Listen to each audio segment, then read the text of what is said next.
Matter of fact, you're doing a return, Big Prodigy, also known as Mr. Hoodgood. Also, you will recognize him from, the classic group, South Central Cartal. How's it going today? What's good with it, player? Shit, man, all good. Slow motion. Now, when I last talked to you, you said you had a new project coming out. Can you speak on that? Yeah, man, shit. I think since then, we dropped the SCC not too long ago. We did an EP, man, called To the West. That was what, February, I'm thinking?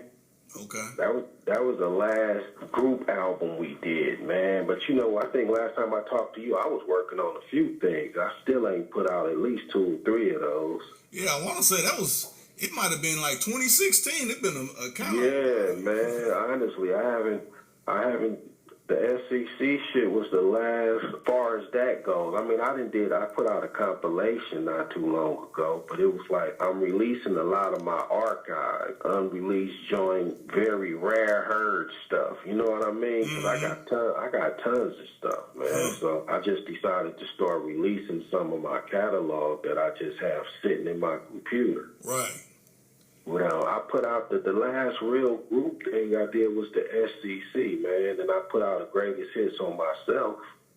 Okay. That was a minute ago, though. That was like a couple years ago, maybe, So, man, I've been doing my thing. I ain't been putting out too many like albums, though. Well, now I know the last time we were kind of talking about streaming. Well, now really you don't really have to put out full albums. You can just drop a song and that's a fact, man. It's good to have them CDs when you go overseas to do them shows, though. Right, because you get more revenue. Hell yeah. Right in your pocket. Facts. Now I was gonna say, what do you think about now with all these little new rappers coming up with them having ghostwriters and things? Is that a benefit, hindrance, or how do you see that? I mean, dude, of course, man, shit, my time, you have to write your own shit. You know what I mean? But, I mean, even back then, I guess, you had certain cats, man, that had writers. I mean, Eazy-E used to have writers, I don't think Dr.Dre was writing all his own rhymes. You feel me? Yeah. So it's like, if you really think about it, that's always been the thing. You know what I mean? I think Young MC was helping Tone Loc write some shit back in the day. So it's like, if you really think about it, it's always been going on. I mean, I've never done it. Right. You know what I mean? But, I mean, I don't know.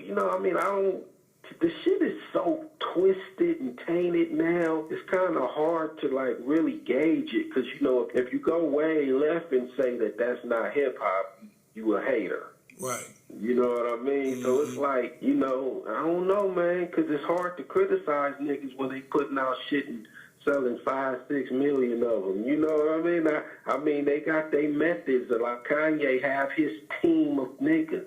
Or, Drake might have somebody, for what I hear, do some writing on some certain things, man. And these dudes is the top cats in the game, man. Right. So it's like, my personal opinion is you should do it yourself. But on some if you're looking at it from a business perspective, I guess you can do what you got to do. Right. To make it go. You know what I mean? Mm-hmm. Now, I was going to say, now how people sample albums and things like that, is it a such thing of people sampling lyrics? I mean, why I say that is, I mean, you said Drake. It was so many years ago where it was that issue with, Forte, like his writer. Oh, he took that. No, there's a difference between sampling a nigga and just taking a nigga whole verse. Okay. You feel me? Yeah. Like, I would sample, like, on Gang Story, I sampled that little snippet from MC8. Right. You know what I mean? Like, we used to do that all the time. I produce a beat. I'll go looking for, like, little snippets to put in a chorus or something. Right. From rappers that I like, but it wasn't I'm not finna re-say your whole damn verse and act like I didn't just steal your shit. Right. You know what I mean? Right. Drake literally took the nigga, most of the whole verse he took. And he paid the dude at the end of the day, which was right. Right. He should have. Right. When he could have just probably done it from the gate, and probably got it for less money, maybe. That's true, because it didn't gain so much publicity, the way it went down. But that's a good look for Forte, man. He got a little change in his pocket. Plus, obviously Drake listened to some damn Forte. Right. You feel me? Mm-hmm. Shit. But nah, man, you can't just go around lifting niggas' whole line, the whole damn 12, 16 bars. Right. Shit, what the hell? Right. That's some unheard of. But I think people think, oh well, they ain't been in a spotlight in a while, and I don't think nobody noticed. This kind of like the situation with Marvin Gaye with Pharrell and them taking the whole beat and all that. I'm like, come on, that's Marvin Gaye's beat. You think you can't pay their family? That ain't right. Well, as a producer, me being a producer myself, man, sometimes you go in and you might be listening to some Marvin Gaye to get some inspiration, but then once again, there's a difference between going in there as a producer and you get motivated because you listening to this classic shit, right, and then you go and produce and on accident your shit sounds just like what you just was listening to. Once again, man, just go ahead and just, go through the process. If you listen to that and you really have respect for the artist that you're listening to, and you do something and it sounds dead ass on, I mean, if you can really hear that shit in that song, man, you just gotta go ahead and just clear the shit. Now of course there's a lot of underground producers that can't clear the shit, but they also not going out here selling 5 million copies. Okay, so essentially, like you're saying, like, it's people that do it, but they're less under the radar versus, someone that is up there at the top. They should know better. Well, if you're on the top, I mean, first of all, it's going to be big and it's going to be heard. Like, a lot of motherfuckers produce shit that never even get heard. Nobody hear it. It's very rarely heard. I mean, even if you do that, I'm not saying that that's right neither, because It's really not. Right. You know what I mean? But I'm just saying, shit, I done shit that nobody never heard, that I never put out there, and then it wasn't no big record, and I done probably used some shit. You know what I mean? But it's like, I think at the end of the day, you're supposed to clear whatever it is. Right. It don't always get clear. You feel me? Right. But when you got a platinum, multi-platinum, that record was dumb large. So it's kind of impossible anyway when the record goes so big. When it becomes a hit that's a worldwide hit, and they gonna hear it anyway, bro. Mm-hmm. Right. And, and the fact that record is a worldwide hit put the bullseye on it even more because people want some of that. Mm-hmm. Now you done fucking sold however many million units, and you got something in there, and the damn show sound like my shit. Like, damn, that sound like my shit. That sounds real close to my shit. Right. You know what I mean? Let me go talk to them. Cause shit, I think they use my shit. Right. You gotta clear it, man. If either that or you gotta deal with what you gotta deal with. Now I done heard like little bitty people now say it's the reverse. It's little bitty people that probably did a song and wrote so much for it, and then they hear a big person take their whole thing. Now, you think it's more harder for them because they're little and this person is a giant versus Well, it's not. See, what motherfuckers gotta really think about is this. Okay, say you're a small fry. Right. Yeah, you do something and you put out an album and it's a dope ass album and people in a bigger dude hear your album like, this shit dope, but ain't nobody really heard his shit. Let me redo this. Now, if they steal your shit and put it out and it go big, right, you're gonna sue them because now you're gonna have lawyers begging you to take the case. It's the same because if there's money involved in it, right, you can get somebody to take the case. Period. Now a lot of these smaller producers may not know that, but trust me, if somebody steal your shit and if you're a small producer and they steal your shit and it blow up, and you can prove that that's your shit beyond a shadow of a doubt, oh, you're gonna get paid. You're getting paid. Yeah, because I was just having this conversation with this young brother, and he was saying someone big stole, his stuff, but he was scared to make a move because, he figured he had to pay drop about like $50,000 for a lawyer or something. But to me, like you said, if it's big enough, they'll take the proceeds. The lawyer take that pro bono, won't they? They'll take that because they know they're going to get the money. They know they're going to get the money. So they'll take the case and, you pay me once I go get your money, then you pay me this much of it. Right. You know what I mean? That's for sure. That's a fact. That's a fact. As in anything else, you know what I mean? If you fucking on a bus and it crashes, you're gonna have lawyers begging you to sue. Right. Because they know that there's for sure money in that. Mm-hmm. And if somebody take your property, once again, a lot of these young producers, they don't copyright their stuff. They don't, cover their ass all the way. But if you can, your proof is the fact that you produced that, and in your computer, it's going to say when you did it. When you save these songs in Pro Tools, the date and all that is there. Right. So if this is your song and you can prove, even if you haven't copywritten it, that's like having a damn copyright right there, if you ask me. Mm-hmm. That's exactly when I produced it. And listen to my shit and listen to their shit. And I put my album out in 2014. And now it's 2019 and this shit out, and this is the same damn beat, just a little different. Right. It's money there. Somebody got to pay somebody. But yeah, you're right. A lot of guys, they let it go. But also look, it's just the fact of, they take the devaluing of the shit anyway. Because when you got guys out here as producers, 30 beats for $50 and 30 beats for $49.99. That shit is crazy to me. Mm. You niggas is giving away how many beats for how much? Oh, I could go get 20 beats from you for $50? That shit is crazy, dude. No disrespect to the youngsters. Right. I get it. You know what I mean? They trying to get on. Quantity over quality, maybe, these days. It's just dumb, dude. It's just, I know with the leasing, you can give them $50 for the lease, or even I see $20 for the lease. But they don't own your shit. They just using your shit. Yeah. And you can lease one beat to 100 motherfuckers. And you made your money. Right.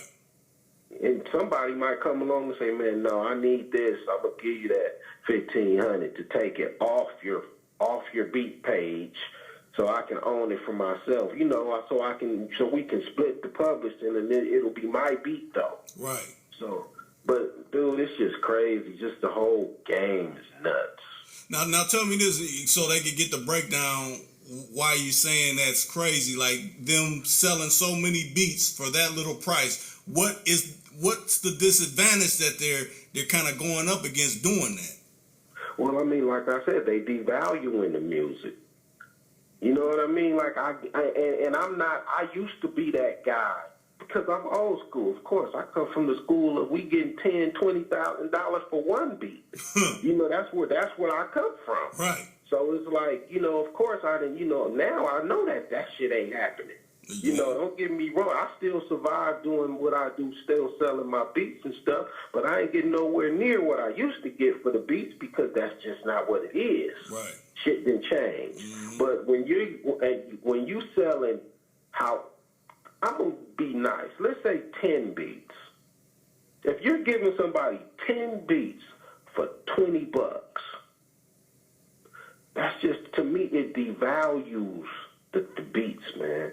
That's all. It's, to me, that's my personal opinion. That's just my opinion. Right. You know what I mean? You giving them 10 beats for a dub. That's crazy. That's just crazy to me. And somebody may have to explain it to me because I don't understand it. You know what I mean? Other than you trying to get some bread, but I don't think you got to do that to get bread.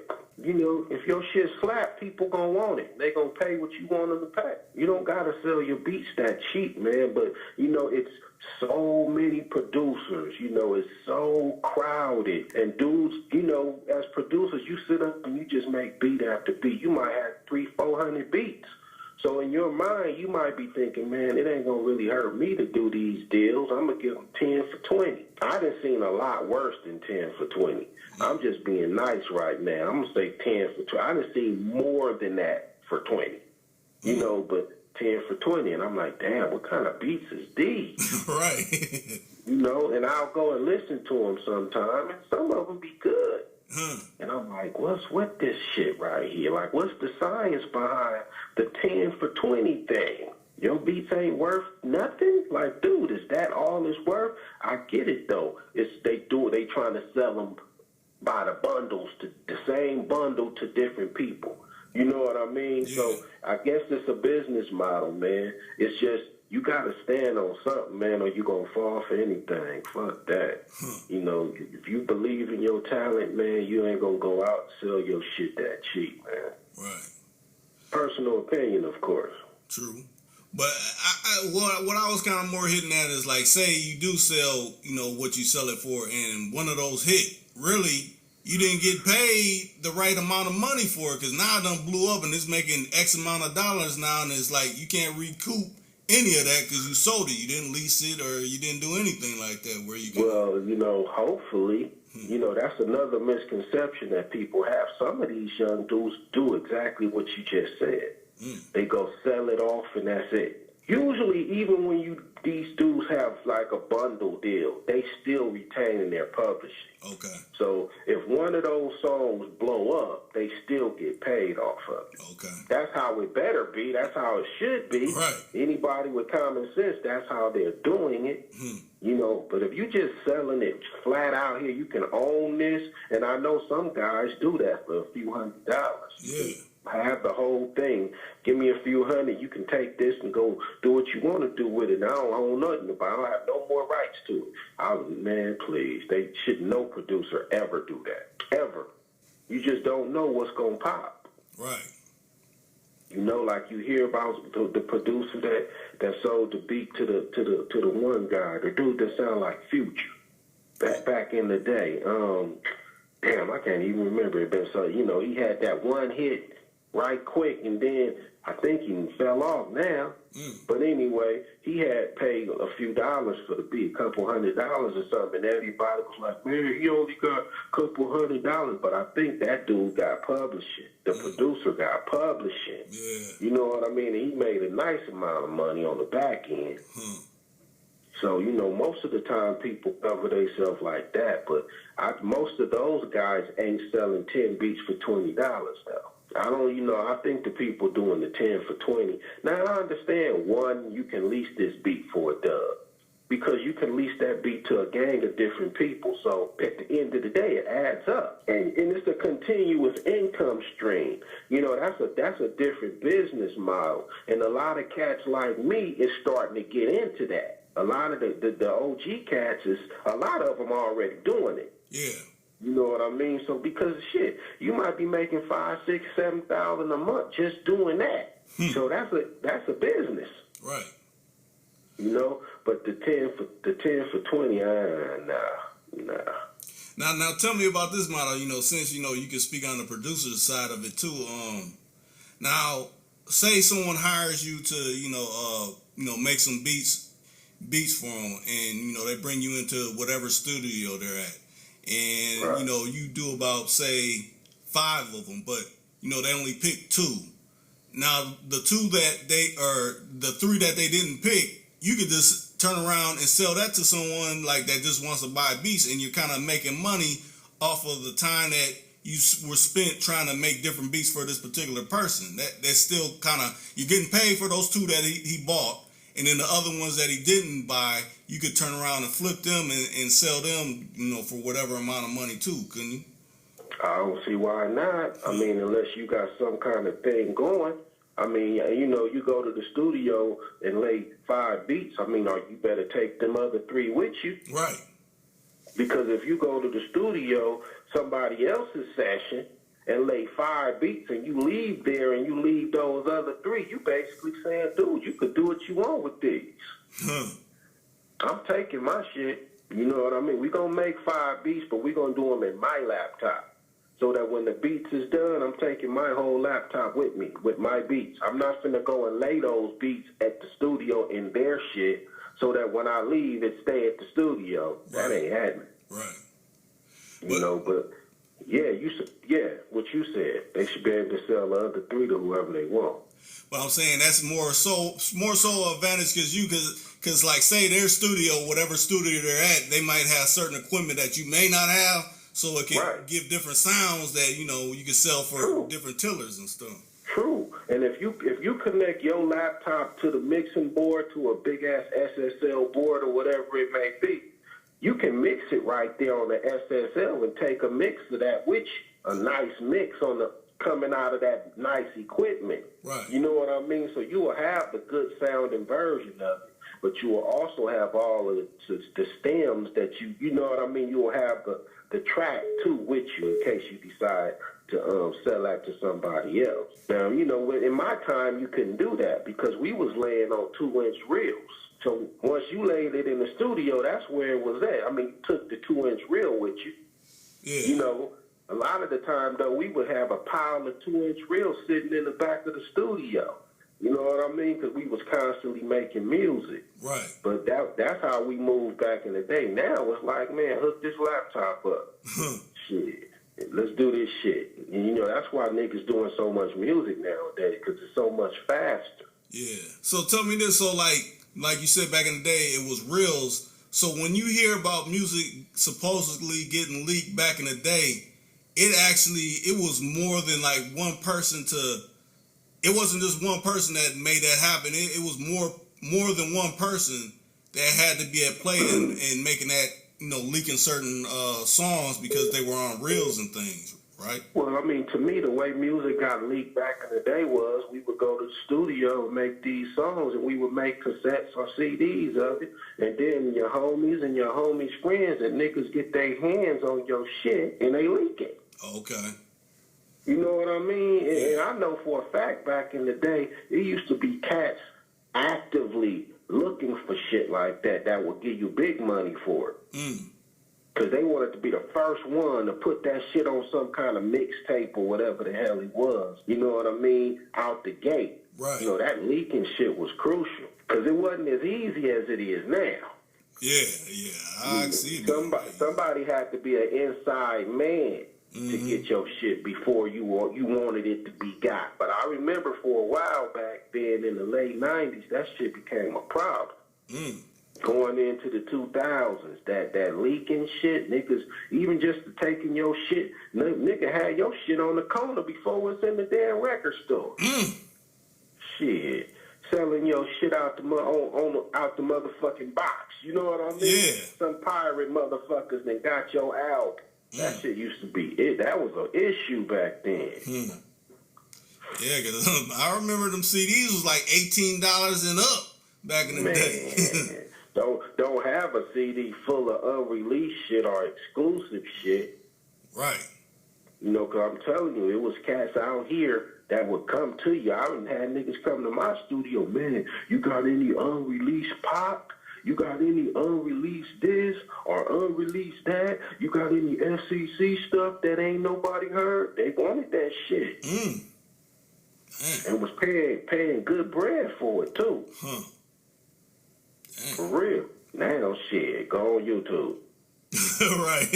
Go right on YouTube. SoundCloud. Go on YouTube. You can find so much shit that you ain't never heard on everybody. That YouTube model kind of twisted in regards to like the music. Yeah. Because it shouldn't be in a world where anybody, like if Bumblefuck Johnson just was walking down the street and found a fucking box of CDs and it has some shit on there from Big Prodigy, right, and he ain't never heard it, he can go right home and upload it to his YouTube page. Right. That shit shouldn't even be legal. That's true.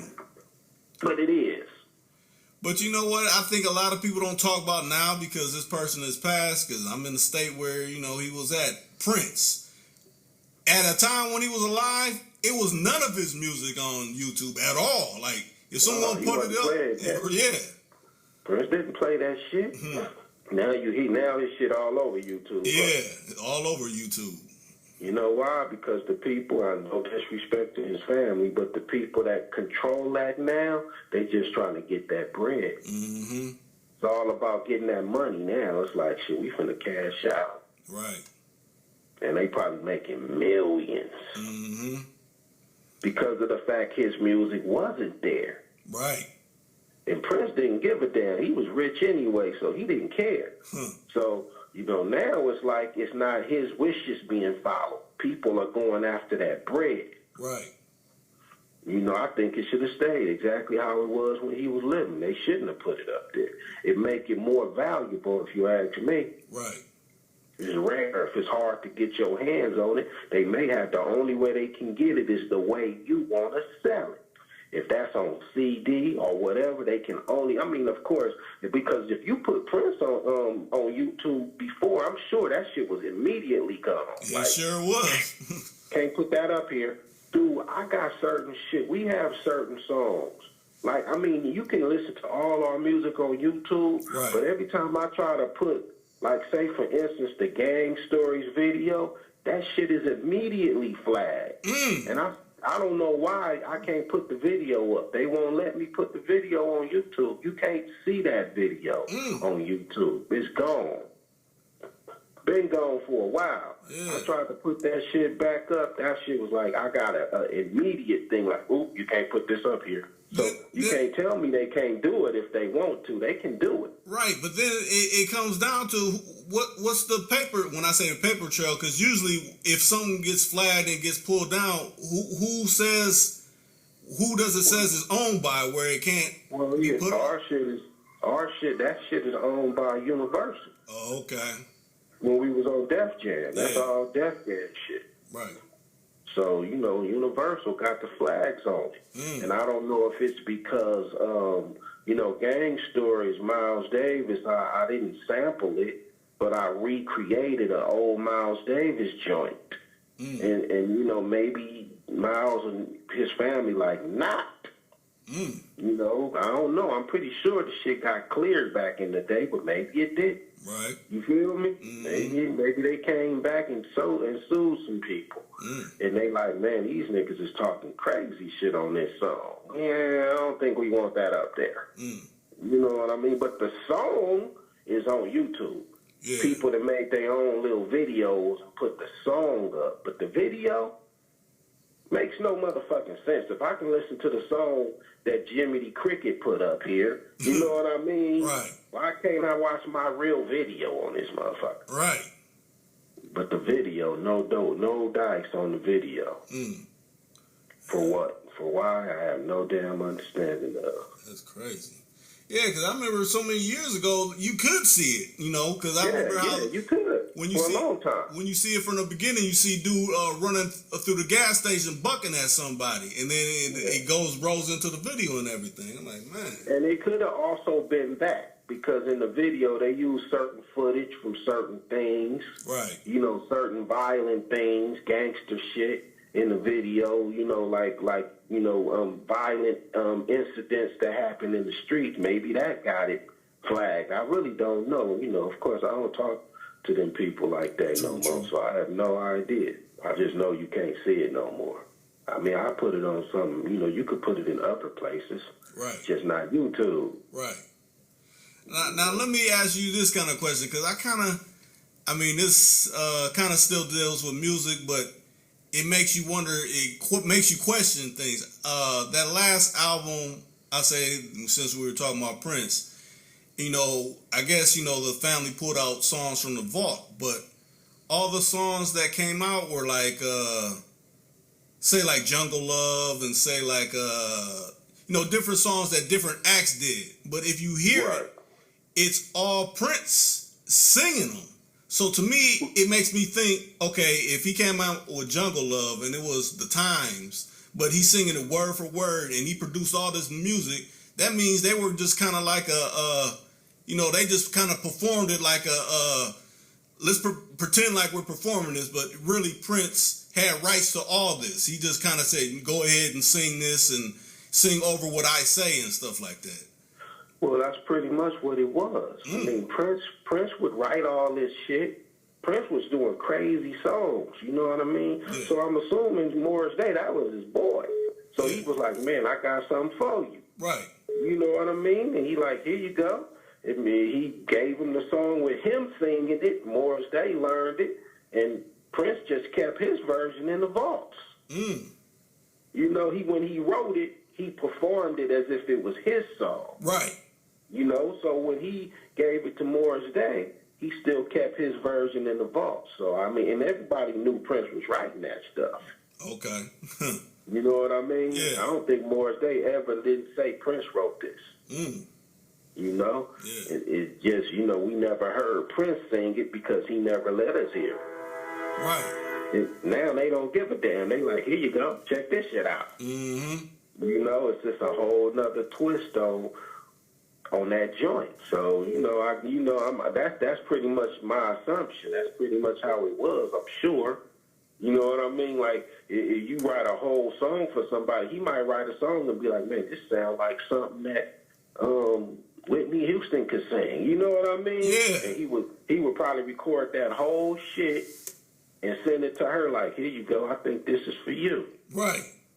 And she'll take it, and she'll do what she do, add her little extra whatever to it to make it more her, but he still got his version sitting in this vaults. Mm. You know, I bet they got a lot of that. I bet they got tons of that shit. Man. So that means, okay, if he was performing the music on top of, writing the lyrics, he was getting all kind of money on top of that. Oh, yeah, Prince, man, dude was writing some of the dopest shit. And he was writing for a lot of different people. It wasn't just his own stuff. You feel me? Mm-hmm. So it's just like when that chick did that Nothing Compares to You. You hear the Prince version and you hear her version. Yeah. You know what I mean? The version we grew to know was her version. Yeah. But later on, down the line, you hear Prince singing it. Mm. Same damn song. And there was a few other ones I heard that he wrote that, somebody else sang the song, and later on I would hear his version of it. Yeah. He let a few of those out, but I bet it's tons more of them because he was writing a lot for people. Now, this is what I wanted to ask you too. With all the things that done happened in this year, how do you see your city, your town doing after the whole Nipsey Hussle debacle and everything that entailed with that? I mean, man, you know what, dude? The way when Nip passed, man, when that whole situation went down, it was immediately depressed. Everybody was depressed, but at the same time, dude, what happened in these streets was crazy. It been a long time since I seen Crips and Bloods and, different Crip hoods that hate each other's guts together, right? Yeah.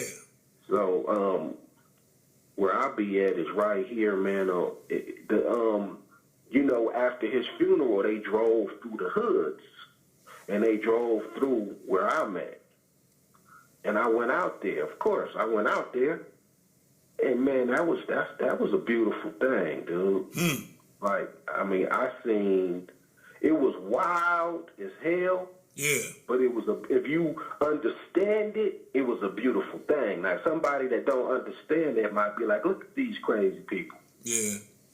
But if you know what that really meant, if you knew the significance of what you were seeing, mm-hmm. First of all, they was driving one of us through the hood, through the streets that he grew up on. He was I'm on the east side. He's a west side cat, but they came all the way through South Central to Watts. I don't know how far they went, but they came all the way through South Central to Watts, and then niggas was giving it up, like out there with the flags, with, just, it was crazy gangster, but man, it was big to me. And so, so now, that was cool for a while. You know how that is. Right. And then it mellows down. Mm-hmm. And things go back to normal, which is pretty much how they are now, back to damn normal. Yeah. But for a good minute, man, it felt like when the truce was on in the 90s. Mm-hmm.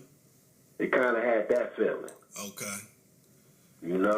this is another thing. I mean, I think, because you say, you're a producer and you done made some cold beats yourself. Right. Why is it that certain people only get to the certain claim to fame of, okay, yeah, this person in Cali, this is the only person that we regard as the top person in making beats in Cali? Like, I was having this conversation with Cole 187, Masa Musa. Yeah, which is definitely underrated. Yeah. Definitely one of the coldest that don't get his props. Yeah. See, me personally, dude, I always produce, but I never pushed that. I never made it an issue. Yeah. But all these niggas know I produce. Everybody. Right. They all know I produce. You know what I mean? I'm just not one to go and, I'm going to say this shit, I'm going to put it like that. I don't ball wash niggas to produce on their shit. Okay. I'm not finna kiss nobody ass. I'm not finna suck up. I always just been in my lane, and I did what I did. And, to this day, I do what I do, man. I'm not finna, be no fake nigga. And I'm not finna go hold your nuts for you because I want to produce on your shit. Right. You dig? Mm-hmm. So in L.A., you only got a certain amount of cats that really get that real prop, the real props as producers out here. But there's a gang of cats that get down. Yeah. That's in the shadows. I don't feel like, shit, in general, the SCC is an underrated group in general. Right. So, I'm not surprised even as a producer, I'm underrated. But that, man, I didn't even got over all that shit. Mm. But I don't know why it's like that, though. I think, it's like with anything, man. You got to be part of that inner circle of niggas. Okay. And in that inner circle, you only got, Dre. Yep. Quick. Mm-hmm. Battle Cat is in there. Right. Yeah, I can't even name them all. It's a handful of cats. Right. Dre got his own whole camp of dope-ass producers. And, you start naming them, you'll recognize the names. You know what I mean? But I don't know them all. Right. But I see what I see. But I think it's just the same. The music business, man, it's certain cliques. That roll together, man, and you can be down with that clique, but it take a certain amount of ass kiss. Okay. And I ain't kissing no ass. Right.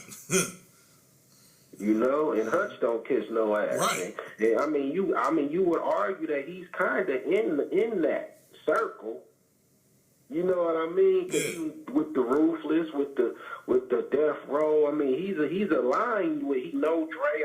He rapped on that one Dre soundtrack. You know what I mean? Dre had him rap on that joint. So it's like he's in there. It's just I don't know why he don't get his props as far as the production. And I think Above the Law is also underrated as a group. Right. As well. Yeah, because that's how you asked me a question. I don't know the answer to that one, though. Yeah. Why it's like that? Yeah. Yeah, because to me, it's like you said, Above the Law, SCC, y'all done had classic albums that are timeless. People could go back and listen to. Done did numbers and everything. But like you said, this certain segment only gets the light from the media or these billboards and things like that. Like these are the only ones. This is more than just that, but Of course. You look at even an artist like, say for instance, a nigga like Coolio, right? Right. Dude done had hella success. Mm-hmm. But you really don't hear his name mentioned with those dudes. You don't. Because he really wasn't from that crew. He was a separate dude that had dumbass success with the Gangsta's Paradise and the Fantastic Voyage. Dude had a hell of a run, man. Yeah. He had a hell of a run. You know what I mean? But now today, he don't really get, but it comes, the fans give it to you. Yeah. We just came from Japan. It's like, the fans give it to. When we go over there, dude, they treat us like any other nigga from over here.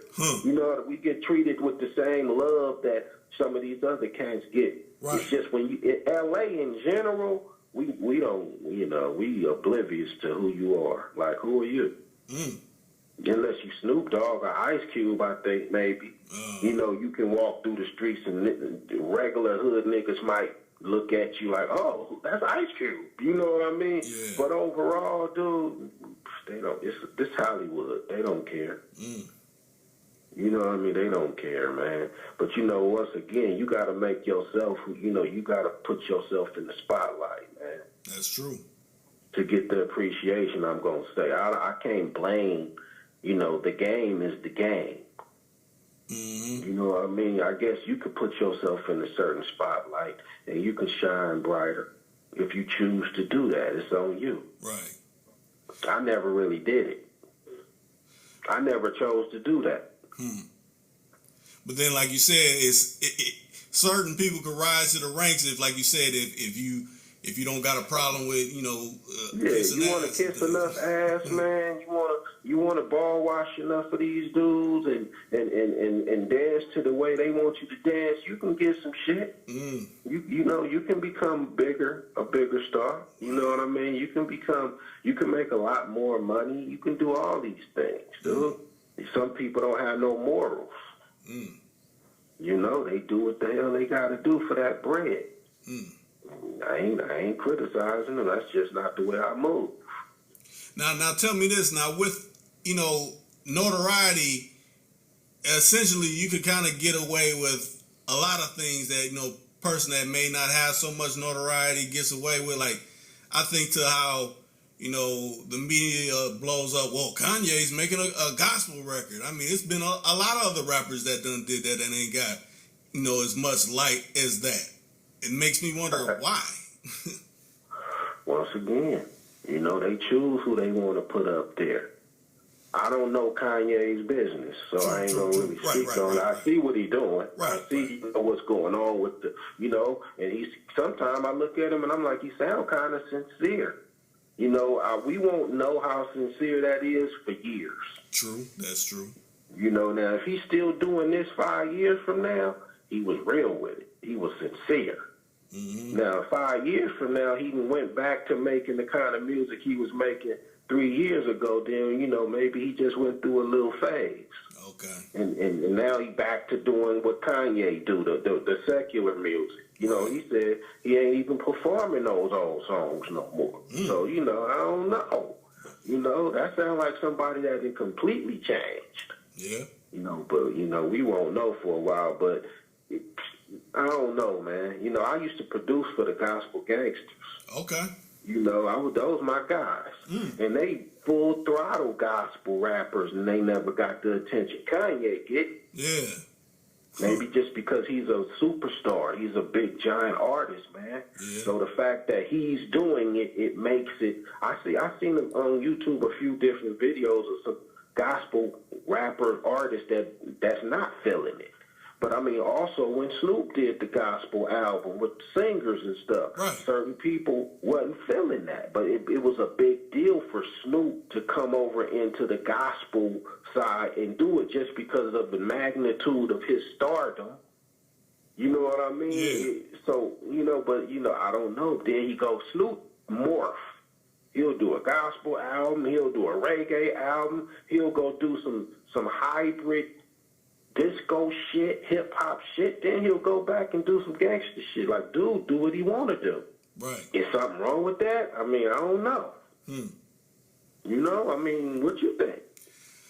I think when you say that about, you know, he did this and did that, that kind of brings me back to when I spoke with Code 187 when he did Cocaine's album, when it kind of went all over. You know, he did reggae on it. They did reggae on it, and you know they did different genres within that whole album. It came out in '94. It had one of his early albums. Yeah, like one of the early one. I want to say the album that had Baking Soda Free on it, whatever.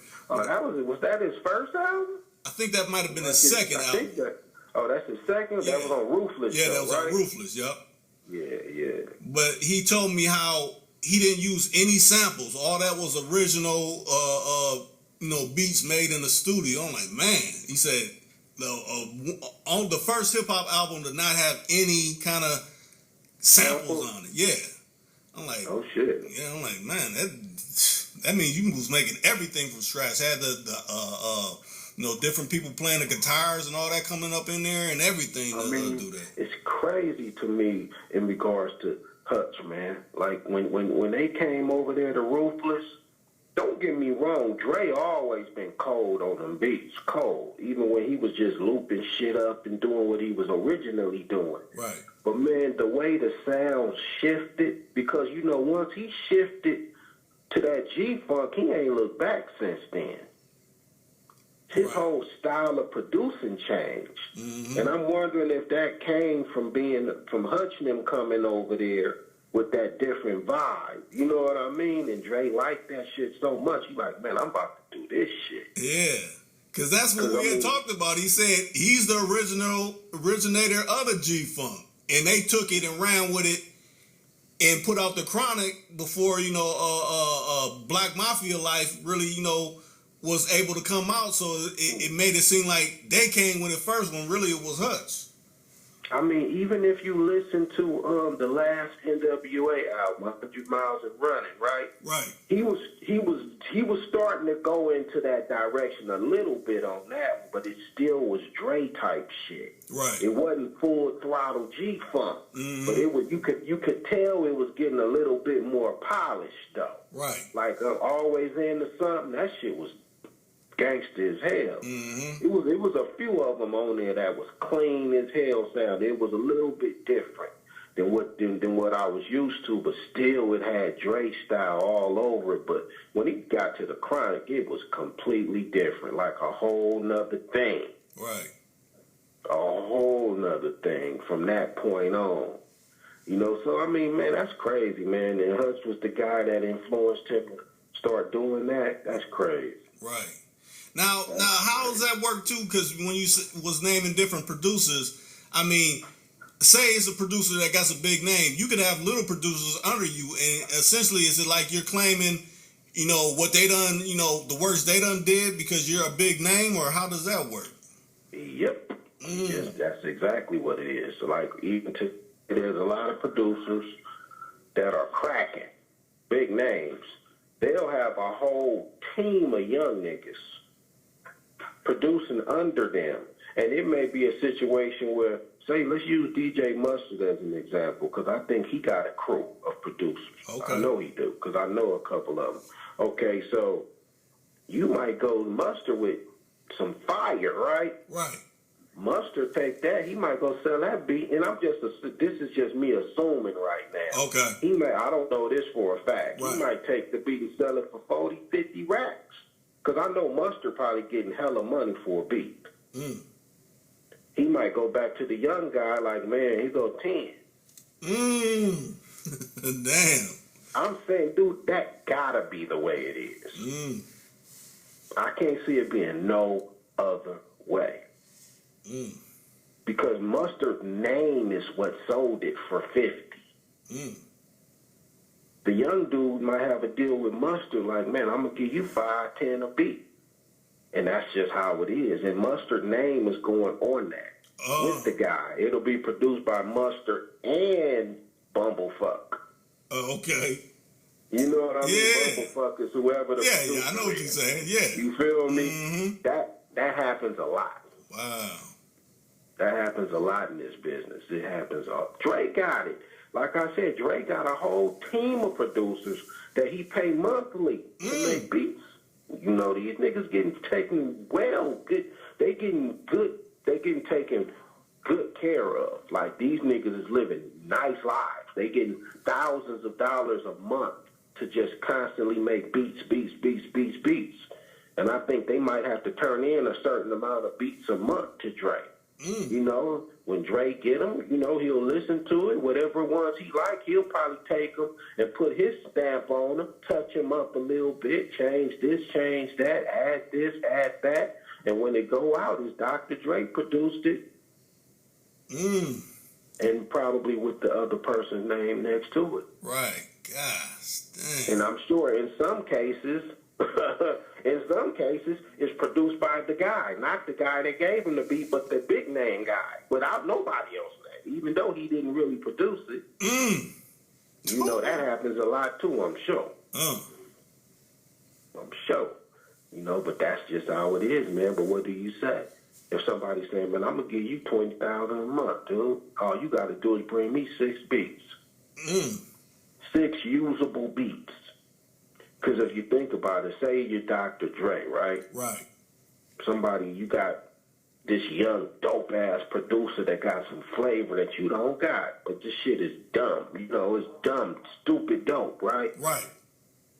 You're Dre. So if you said Dre is getting crazy loot for a beat. Dre is selling his beats for who knows what, $100,000 or something. Let's just say 100 racks. Right. He can give you 20,000. Yeah. Which is a lot. Yeah. Today for one beat. Because the music business is so dumbed down, it's so devalued. The money is not necessarily as much per se in the music as it is in the personality. Okay. Back in the day, you could be a dope-ass rapper with no personality and still be a platinum artist. Right. Well, today, if you don't have a personality, your ass ain't going platinum for sure. Because it's the personality that's more popular now than the music. Right. It then kind of, because of social networks and all of this shit is what's popular now. People want to see you. What are you doing? How's your day going? You know, what's going on in your life? I want to see that. And you can make more money just off being a personality than you can off of your music. Sometimes you are a bigger person as a personality on YouTube or Instagram than the music that you're making. I mean, this music shit is crazy, man. You know, niggas do this shit because they love it, man. But, you know, I've been really, like, for the last few years, I've been just really studying how the game is, and the shit is crazy. Yeah, I mean, I look at it, the people that's going to tune in, they're going to like, man, Big Prod is dropping some real jewels on there. A lot of people think it's, you know, however the whatever thing they're tuning in to watch about whoever, that's how it's supposed to go. You know, they said this happened, you know, but like you said, these social medias is what's driving a lot of these people now. Oh, whatchamacallit's on Instagram doing this. They was over here on that. Yeah, I mean, come on, man. The motherfucking all these reality stars, man, all these reality shows. I mean, shit, that's all you see. Right. You got motherfuckers that's famous from being on Love and Hip Hop. Right. A lot of these people I never heard of before that. So, you know, they picking and choosing who they want to make famous. They picking and choosing who they want to be the stars. Would you argue that Ray J became more famous once he got on Love and Hip Hop? Then his music made him famous. Like, he became a bigger star when he started doing a reality show. You really look at it. And there's a lot of other cats that I ain't never heard of that became famous because they was on some kind of reality shows. You gotta have that, man. I mean, that shit is a part of it now. Yeah, because in some cases it could reinvent some people in a way. Because, like, remember, what was it Flavor Flav was on one of them reality Perfect example. Right. Perfect example. Flavor Flav. I mean, don't get me wrong. Public Enemy was humongous, large. Right. But Flav got his own lane when he did the Flavor of Love. Right. Like, he got his own lane. And, I mean, fuck, he's still on reality TV show. He on that one now with his kids, the one with all his kids. You know, so it's like, I don't even watch TV, bro. But I see this shit. You know, I see what's going on. You know, it is what it is. This is just what it is now. This is the world, man. It didn't change. You know, it was for a long time. Record labels was trying to figure out, damn, how we gonna get our money. Record labels is making more money today probably than they've ever made. Because you look at all these income streams. Right. You got Spotify, you got Apple Music, you got the Google Play, you got YouTube, you got Facebook. You know what I mean? Instagram is probably gonna be paying. I don't know if you get money off the Instagram, but I mean, your damn show gets you popular. Right. You know what I mean? And there's a whole lot of other streaming sites that you get. You getting paid from each, and these big artists, these artists that streaming 10, 15, 20 million a month, these niggas getting paid. See, I mean, I seen some of these year-end numbers. I seen Katy Perry's numbers. That was dumb. Dumb numbers. It was for sure a B behind it. It wasn't no M. It was a B. Ooh. Billion something. And I'm sitting here like, damn, dude, is this her all-in number, or is this just for Spotify? You know, is this like, did they add them all together? You know what I'm saying? Right. And the end number was 3 something billion streams.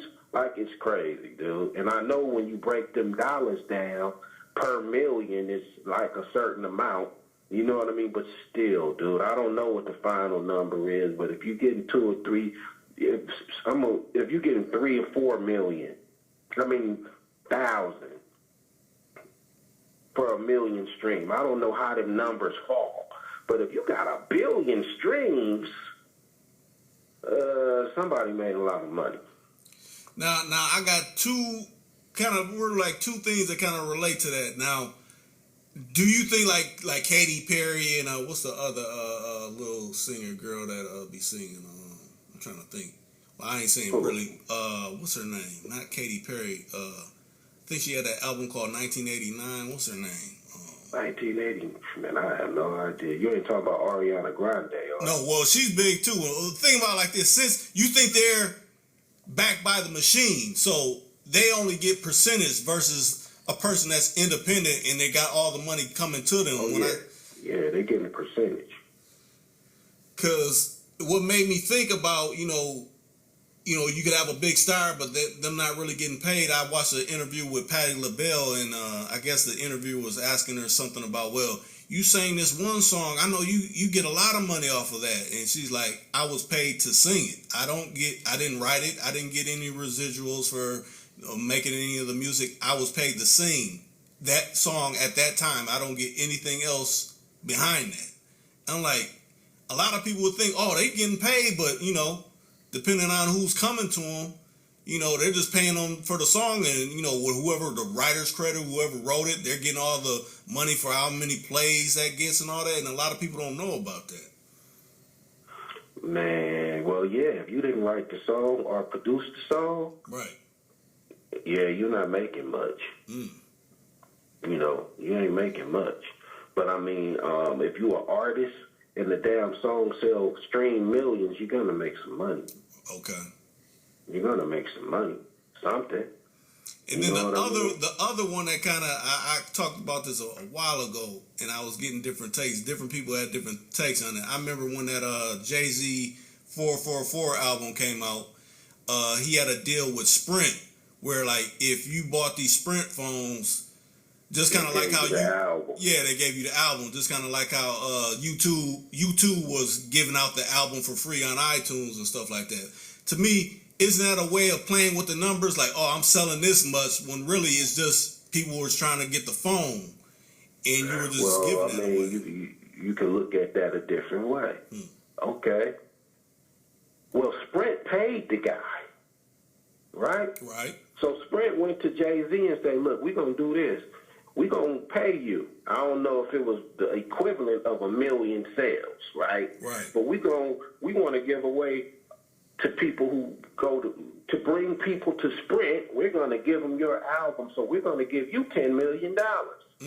I don't know, how do you equate that in sales? Right. You feel me? Mm-hmm. Because I'm sure he got paid for that shit. True. Because Jay-Z don't do shit unless he getting paid for it. So, it's not a typical record sale. But the game ain't typical no more. Right. That's it. This is a new model. This is a new business model. Jay-Z was one of the first ones on doing that shit. He was a trendsetter. Now I just seen the other day that now YouTube plays is finna start going towards your Billboard album sales. The streams now, the YouTube plays is finna be involved in your Billboard stream. Because YouTube is one of the biggest places where music is getting streamed. So all these niggas is getting all these streams on Spotify, etc. Now YouTube is going to be a part of that number too. More money. Right. For them, record labels gonna have to pay them for those streams. I mean, you get paid for the YouTube streams anyway. I don't know how, why Billboard wasn't adding them in, because the record label's been paying you these little small ass percentages, these little, 0.000 percentages. Right. But the shit adds up, bro. But in a way that could breathe new life on like old songs, because example like what's the guy that produced Get Out, and he made the Us horror little movie, when he used the I Got Five on it and remixed it, that essentially made their sales go up because people were trying to get that song because of the movie and stuff. Right. Definitely. I mean, somebody use your shit in the movie, hell yeah. Yeah, I mean, you gonna get some. I mean, I Got Five on it was a ridiculous, huge song anyway. But yeah, they did do a different version. That's the one with the Bone Thugs cat on it, right? Crazy Bone, I think it was. Yeah, I think so. Yeah. Man, yeah, all that shit helps. All that shit helps. It might bring some old songs back to the Billboard. Who knows? I mean, shit, because a lot of old shit still getting hella streams. Yeah. And young people will get up on some old shit, and that shit will start getting hella streams. It's crazy, dude. Like, I tell dudes all the time in the music business, it only take one, my nigga. One song. One song pop. Millions of dollars coming. If you get one hit record, like a real solid hit, to where it go viral, bruh. I never heard nothing from that chick Lizzo. Right. But look at her. I never heard the song. You feel me? Right. I don't know the song. Never heard it. Right. But she's a big fucking star. She's shaking her ass at Laker games. Right. And people are reporting that shit like it's a big deal. Right. It's the world we live in, man. She's a character. She's a personality. Yeah. It's bigger than the music. It's bigger than the music now. Yeah, because every time I see someone on social media where they talk about, so there's fat shaming and all that, I don't even care about this. Why are you even talking about this? Oh my gosh. Man, she getting paid. She getting paid. Let them fat shame all they want. Obviously, she don't give a damn. Right. She getting checks. I mean, she put out a song that went on a Billboard for however long. I don't even know the song. Never heard the song. I mean, if I heard it, I didn't know what I was listening to. You know what I'm saying? Right, so it's like, back in the day, bruh, if it was a record that was number one on the Billboard, I heard that song. Now, shit'll go blow up, and I ain't never heard the shit. Because it's not just about the music like it used to be. Right. It's about the whole package. You know what you wrapping it up with? What's your story? Right. Back in our days, our story was we was some hood dudes. We came from the ghetto. We went through this. We went through that. Right. That was the story. And that's why people was intrigued. Now it's like they get to see your story. But, people like me from my era, we can't go on the internet with our story because I'm seeing niggas go to jail. Yeah. So you can't get too gangster on the internet. So, if you really think about it, man, the stories we telling is hard to tell today. Right. Because you can't show that. You feel me? Right.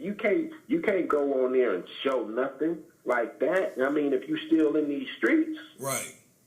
But I'll say it like this: the dramatization can continue in other ways. Like, what's the little rainbow hair kid where he he basically pointed Tekashi the 6ix9ine? pointed the ET finger at everybody, and you know. Well, I mean, yeah, that's why he where he at now. Right. Look at the results. True. You know, like, man, listen, at the end of the day, at my worst in the streets, I would never film myself with tons of guns and piles of money and bags of weed. Right. You're never going to see me filming myself. I'm never going to dry snitch on my own self, bro. Right. It's happening. Right. These niggas is up here with the money because they so caught up in this social network shit. Like I just seen a dude who stole the money from the bank or something. Yeah, worked there. Pictures of his, who does this kind of shit? Like, gosh. Like, my nigga, you that hard up for attention, my nigga? Right. Nigga, you done got away with the heist and then you got yourself caught? Because you want to floss on the damn internet. Right. Shit is dumb. Mm-hmm. Niggas getting themselves locked up because they want to go on TV and brag about the bodies. They bodies. You know, they want to, the niggas they done shot up. Right. Nigga, the case is still open. Yeah.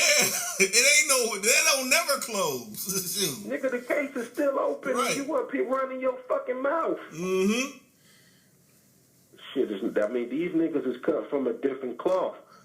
I'm not saying these niggas any less gangster than niggas was back in the 90s. I'm just saying niggas talk too much to these days, blah, blah, blah, blah, blah. So, you know, blah, blah, blah, blah, so blah. you think a lot of this is from not having nobody thorough in their corner, being so young. You know, a lot too many yes. Some of it is that. But you know what? I hear niggas say that if this nigga has somebody. The problem is most of the G niggas that's around him broke. And most of the G niggas need these young niggas to cash roll. So these niggas is around them for sure. Yeah. But a lot of these real niggas is being yes men. But what they really need to do is be the big homie and tell these niggas, like, dude, don't be the yes man to these little young niggas that need for you to be the homie, the big homie. Right. And guide them a little bit. Now, if you try to guide the young nigga and he don't listen, okay.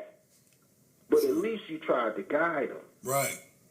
To me, that's what happened with Tekashi. He had OG niggas around him, shot him them, but the nigga was the cash cow. So they was kind of propping him up in a way. Right. He wasn't gangster, but they was gangster. Yeah. So they was making sure that his gangster was official by doing all this dumb shit out here. Whenever he would get into it with niggas, they would go lay the smack down on the niggas that he was getting into it with, but it went bad. Because he ain't gangster now. That's why he telling on every damn body. Yeah. And people acting like they surprised. Right. Wasn't nothing gangster about this little nigga from the go. But he had gangster niggas behind him. So that almost made him kind of official because he was getting hands put on niggas, but it wasn't him. Well, I guess he was doing some of it. But that's because he was running with niggas that was making it possible. Right. You know, making his heart bigger. You feel me? Dumb shit. Somebody should have been like, little nigga, you need to go home, go to the studio, little nigga, make them records. That's what you need to be doing. Right. Instead of out here on these social networks starting beef with any and everybody. Right. You know that because you think, nigga, you got these niggas behind you that's going, nigga, well, he had long bread coming in. So they wasn't going to let nothing happen to that guy. Right. You feel me? And that's what a lot of the OG niggas is in that position. They getting cash. They getting paid to be there, but they not. Nigga, your money will last longer if you give this nigga some insight. Right. You feel me? If you give this nigga some game, nigga, you could be getting checks from this nigga for 10 years instead of 2 or 3. Right. But you don't guide this nigga right, and this nigga fuck up the whole bag. Right, and point the finger at the person that was. And get you locked up. Right. You know what I mean? For protecting his ass. You know, of course, Shotty and them had all kind of other shit going on too, from what I see. So it wasn't just But Tekashi was the thing that got it all caught up, got him all caught up. Because he got too big. He was too much of a fucking magnet, media magnet. Right. And he talking all, nigga, everything you do with the bullseye is on you, bruh. You gotta know when to chill the fuck out. Right. Now, nigga, you rich, legally rich, making legal money. Nigga, what you doing anything else besides rapping for? Now, the hood niggas is street niggas. They got their little organization going, but they blended in too much with this Tekashi shit. And that shit, Tekashi shit, blended over into what they was doing, and now everybody fucked up. Right. And he may get out because he was told on every damn body. How that work? You know? Now, this little nigga might get out, be a free man, and them niggas are stuck for 10, 15 years. You know what I mean? And how they say, they think he will be able to come out and make another album and nothing be wrong. That's what they, if he do, you know, that would never go in my time. Right. But now, who fucking knows? Right. Who fucking knows, dude? This little nigga might come out and go platinum again. Who fucking knows, dude? I don't see it, but who fucking knows? Right. Because the world ain't the same. It's different. It sure is. It's different. I ain't saying it's worse or better. I'm just saying it's different. You know, the way these youngsters move is the way they move. And I tell them all the time, I don't got to understand how y'all get out. I'm not like y'all. Right. I'm not from what y'all from. I'm from some other shit. You know, so me trying to tell you young niggas, it's like a granddaddy talking to grandchildren. Right. You know what I mean? For real, though. They that young.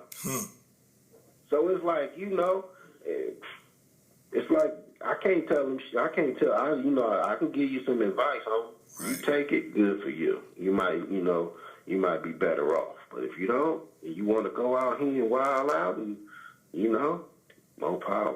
Because you see what's happening. You see it. Right. Every day. It seems like it's something new popping up every day. I remember back in the day coming up, it would be like maybe 5-10 years where it's something real big that's popping. But it seems like they're damn near every other day is something new popping. Listen, they set it up. The shit start happening. Let's say, for instance, the drugs and pills and all that. Man, we've been hearing this shit for years. Now that shit went crazy in the early 2000s, right? Right. So when the gangster rap faded, and then I'm gonna say the Cash Money era kicked in, right? Right. Pills and lean and all that. That's all you was hearing. Here we are 20 years later now, and now these young niggas is dying and overdosing because now all of that shit is finally catching up with these youngsters. And it's starting to have a bad effect. Right. You know, it's like we talked about how the gang shit was and this, that, and the third. But it was going on as we talked about it. This shit is still going on. It's live while we rapping about it on these records. Right. You know what I mean? Now, it was live when when Lil Wayne and all them was saying it too. They was on the shit, too. And a lot of them niggas got addicted. Right. You know, but everybody ain't, got the niggas behind them to get them fixed. Like, go to fucking rehab or something. Right. You know, Meek Mill realized his shit was a problem. He went to fucking rehab and got off this shit. You know, but everybody ain't got that behind them. That's what the OG nigga's supposed to do for you. Right. Like, my nigga, you need to get off this shit. Like, my nigga, go, I'm finna take you to this motherfucking over here to get yourself fixed, my nigga. But if you don't got that and you just wilding, popping this, smoking that, drinking this, man, you might not last too long, you know? And then it's more tragic because you definitely get what you give. When we was talking all that gangster shit, we would go to cities and there would be gangster shit going on. It ain't like we just moved around this nation, man, and we didn't have problems. It did happen. Right, right. The shit you say is the shit you get. You get what you give. Because everybody think they gangster. We was from South Central LA, and we talked that shit. And everywhere we went, it was gangsters that wanted to know, these niggas really like that? You You know what I mean? Yeah. Like, niggas want to test you and see if you gonna be a bitch nigga or pussy or something and run. Mm-hmm. And we had, you know, you got to stand up, my nigga, if you're a solid nigga. Right. And they respect you. But if they realize that you're not, it's going to be something different. Right. And you think back in the day, it wasn't, you know, you think about it. Now we got a computer, cameras, camcorder right in your pocket. So it could be posted today while whatever happened in whatever city or whatever. You get knocked the fuck out, nigga, you going viral. Right. You feel me? Mm-hmm. You going viral immediately. And you know what? It could have been a fair one. Right. It could have been a fair one. I don't think nothing wrong if two men fight and one nigga get his ass knocked out by one man. Right. Now, I ain't giving you no stripes if 4, 5 niggas is beating one dude ass. That nigga, that you get no points for that. Right. Because y'all jumped the nigga. Mm-hmm. But if it's a head-up squad and one nigga get beat, then nigga, hey, today wasn't your day, bruh. Right. And try again Like, tomorrow. you know what I mean? Next time. Right. You know? But that ain't how life works, you know? Niggas is potting. These gangster niggas is getting together and they catching these rap niggas in these streets because they don't have no respect for these niggas, gangster. Mm-hmm. And they taking their jewelry and they beating these niggas' asses and making these niggas look bad. Straight up. And like I said, we used to have that happening back in the day. Like, niggas would approach us or niggas would try to pull a little shit, but it wasn't no cameras and shit. Right. You know, but, you know, we ain't never ran. We wasn't running. Right. You know, not that we was the baddest niggas in the world. We just really, you know, grew up in some fucked up shit, and we wasn't used to running from niggas. Right. That's all. You know, anybody on any day can catch a L. That's true. You know, that's another problem. Niggas walking around acting like they the baddest niggas. Man, ain't nobody the baddest nigga. Somebody can beat your ass today, bruh. Yep. And you know, tomorrow you'll be all right, hopefully. But, you know, man, any nigga can get it on any given day. Any nigga, no matter how hard you think you are, dude, nobody's invincible. You can catch one of them. The thing is, like you said, in today's age, if you get whooped real bad and they go viral, it's always out there. Like, yeah, see, you got them hands. All over the internet. Right. Shit is all over the internet. You know, man, I done got caught up in situations where I had to be a cool-ass nigga and talk a nigga out of fucking me up. You feel me? Shit, because I got caught really slipping. You know, like, you got to know when to hold them and know when to fold them, nigga. Right. If you know you ain't got no win, you better know how to nigga talk a nigga down. Right. You know what I mean? Because niggas, man, I'm a smart nigga, not a dumb one. Right. I'm not finna be out here, you know what I mean? I ain't never act like I was the hardest nigga anyway. Right. I talk just as much shit as the next dude. Right. But I'm talking about something. You know what I mean? I ain't just you tripping. You know, I see niggas nowadays, these niggas is like super gangsters. Man, niggas ain't just shooting niggas for nothing. Right. I mean, it's always you know, you know, like, you niggas ain't finna just walk up, and I know some niggas might be that crazy. I mean, you know, it's a handful. Right. But at the end of the day, man, come on, man. You got something to lose, my nigga. You not rapping so you can go and lose it all because you had to shoot up something. Right. Now what are you in this for? Because you want to make it better for you and your family, or because you want to go to jail after you become famous? Right. You believe in that hype. Shit is crazy to me, man. Like, what are you doing this for? I think you got to, these youngsters need to realize, why are you doing this, bro? Is it just because you want to get pussy and, you know, drive nice cars? Is that all this? That's what it's about, okay. Like, what's the next step for you? Right. Is it just about that? Or are you trying to make something better for somebody else or your children, or you want to get your mama out of a situation that ain't cool? You want to move your family somewhere where they can walk around and ain't nobody shooting around the corner. Or do you just want to get your money, spend it all up on cars and partying and pills and drink? I mean, you get into this shit for a reason. Right. Most people want to get paid and famous and successful so that they can have a better life. Right. I see niggas getting into this, being successful, and all of a sudden, nigga gang banging. Never gang bang. But now you're famous, successful, rich, and now you gang bang. Now you want to be a blood, you want to be a crip, but you never done it before that. And then you get in these gangs and you didn't, because you got bread, you buying your way in. Right. You might have a 2 or 3 niggas that's really from it running with you, and you pretty much paying them to be with you. That shit ain't even real. Kind of like Tekashi 6ix9ine. Right. That kind of shit. Not even a real gang member. You just a dude that's, you got homies behind you that's real, and they allowing you to claim what you claim. But when some real niggas run up on you and your homies, it's not going to be a good day for you. Them niggas, to me, was lucky that they didn't come across no real ones.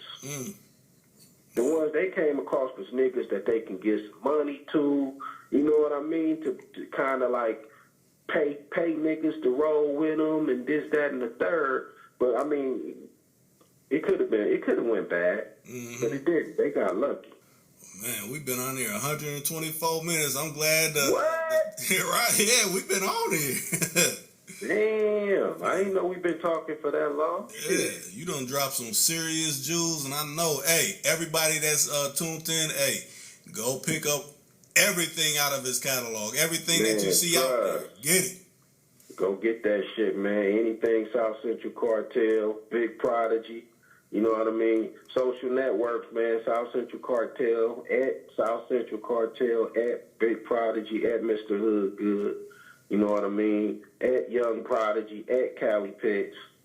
At your own YouTube. You got a YouTube channel, too. Yeah, I do now. You know what I mean? I got to build that up, man. But I do got one. It ain't but a few things on it. But I'm about to just get all our videos, because they all over YouTube. But I'm about to put everything on my page so that when you go to the South Central Cartel, pretty much that's where everything finna be at. Right. All our shit just gonna be sitting there. Shit, you put South Central Cartel on YouTube and shit, it's dumb. There's a lot of shit on there. So, I don't gotta tell these. Anybody that know me know that SCC been around forever. So, that's pretty much it, man. What else can I say? Right, but like I said, like you said, we got newbies out there. Like, I never knew. Well, now get versed in it. And it's crazy because, for facts, it's a lot of cats that don't know because, like I say, there's only certain dudes that get put on a pedestal. Right. They get pushed out there. But, man, if you real with your shit, If you real with your shit, if you real with your hip-hop, especially if you call yourself fucking with some West Coast hip-hop, you know who the South Central Cartel is. Right. You know who it is. And if you don't, go figure it out because you're not going to be disappointed. Go do some Googling, go do some YouTube, and you won't be disappointed. You feel me? I'm glad you came in. Hey, I'd love to have you back anytime. Man, dude, we're going to do this every so often. There's always new shit to talk about. Right. You know what I mean? Shit, look how long we was talking today. Right. Shit, we just was shooting the shit, really. For real. You know what I mean? So, shit, this the kind of shit can be going on constantly. Okay. I always got something to say, damn it. All right, well, when we get the responses back, I'm going to have to hit your line like, what do you want to do? You want to do something else? We can do it again. Yeah, for sure, man. Hell yeah, just hit me. Just hit me.